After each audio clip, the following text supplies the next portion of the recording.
Good morning, everybody. So everybody, or most people, understands the tradition of a karambit, where you have the ring at the end of the knife, basically to be used like that in or most of the time.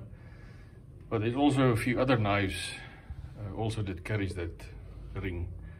Here's another one as an example, where obviously your finger goes in that way. Both of these are seen as offensive fighting tools.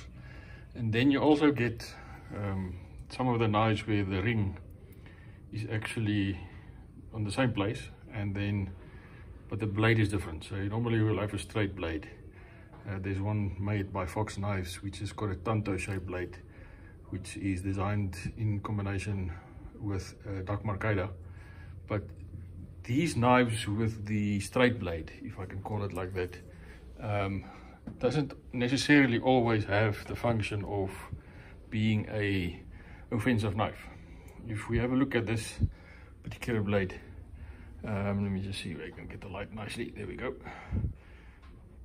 This, I suppose, can be used as an offensive knife or at the same function as what you would find with a karambit, but it's not necessarily what it's designed to do. So there's a few knives like these on the market available that's got a straight blade but still has the ring on the end.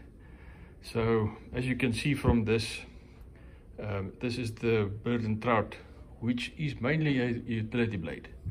So its focus is mainly on hunting, cleaning of fish, cleaning of birds when shooting them. So the function of the ring here works a bit differently if that's the application. So instead of doing the traditional carry like that, your pinky finger will go in there. So that gives you the option to work over here on the bird or whatever you're working on. So your cutting function will be there.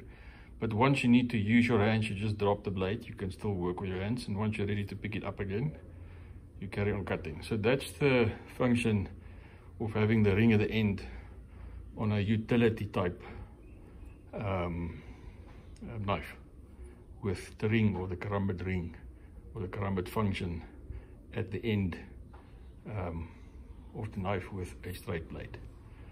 Thanks guys, see you out there.